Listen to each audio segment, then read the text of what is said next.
You ever get that feeling? Like everything looks calm on the surface, but underneath, there's just this tension, this whole hidden web of connections ready to snap. Yeah, definitely. That's kind of the world we're diving into today. We've got this really interesting material. Think vampires, werewolves, demons, humans, wizards, all living under this council and a figure called the judge. A very fragile kind of living, it sounds like. Exactly. So our mission really is to unpack the power dynamics here, figure out what these simmering tensions, actually mean for this uneasy peace. Right. And what jumps out immediately is how engineered the power structure is. Like, take the vampires. Okay, yeah. What's their deal? Well, they were top predators once, right? But now they depend on synthetic blood. And it's provided by the judge and the council. So it's not just about food, it's control. Precisely. It's a dependency. It stops the old powerful clans from getting too strong again. And you can bet there's resentment there, people remembering how things used to be. A strategic weakening. Clever, but dangerous. And then you've got the werewolves. They seem pushed aside. Very much so. Marginalized, packs fractured. They're painted as dangerous. But the text mentions Kenta's father. The last Vanguard Alpha. What's the significance there? Is he just history or? Oh, he's more than history. The Vanguard Alpha title, it represents this lost age of werewolf unity, of real power, before the council clamped down. So Kenta's father, he's a symbol. A potent one. For werewolves wanting change, he's hope. For the council, he's definitely a threat, a reminder of what they suppressed. Which brings us to the demons. The judge is a demon, right? But he's apparently got them under control. Yeah, that's a fascinating wrinkle, isn't it? A demon controlling demons. Seems he's either eliminated the opposition or forced them into obedience. That's quite the power move. Yep. Consolidating power by taking out your own kind, essentially. It speaks volumes about the council's methods. Ruthless efficiency, remove internal threats. But it probably doesn't build a lot of trust with the other groups. No kidding. And where do humans fit into all this? Are they just oblivious? Pretty much. The impression is they're managed.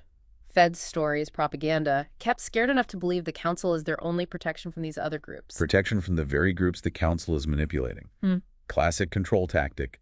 Keep them in the dark. Control the information, you control the people. Simple as that. Okay, so what about the wizards? They're the muscle, the enforcers. They are. They enforce the council's laws, bind people with blood oaths and magic. But the text suggests it's not really about belief in the council's cause.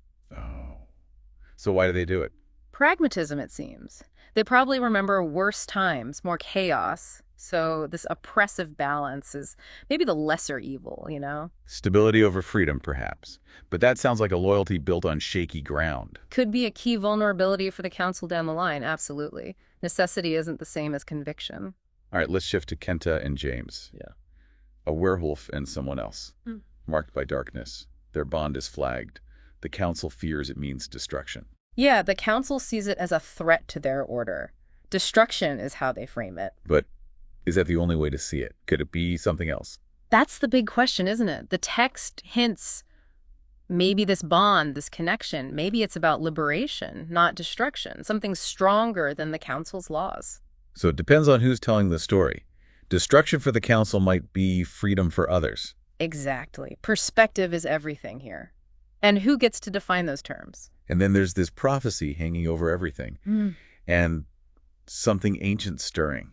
Feels like the council's juggling more than just politics. Oh, for sure. Something ancient implies forces way bigger than the current council, maybe things they don't even understand, let alone control. So their interpretation of the prophecy is probably self-serving. Likely tailored to maintain their grip. But if something truly ancient is waking up, well, that could change the whole game, regardless of what the council wants. The judge is watching, though. He knows something's up. Wow. Okay, so summing up, we've got vampires restless, werewolves oppressed, demons tightly controlled, humans clueless, wizards enforcing reluctantly. All held in this tense balance by the council. But threatened by this powerful bond between Kenta and James, and potentially by this ancient force waking up. It really does feel like a nice edge. It's a powder keg. And it makes you think, doesn't it? How often do these systems, these structures built on control and suppression, carry the seeds of their own undoing? Because suppression breeds resistance. Yeah. Creates these unexpected sparks, like Kenta and James. Exactly. So will the peace hold? What happens if that bond truly ignites? And what is that ancient thing? Loads of questions. And Maybe this is something for you listening to think about too. How is power maintained through fear or dependency in any system?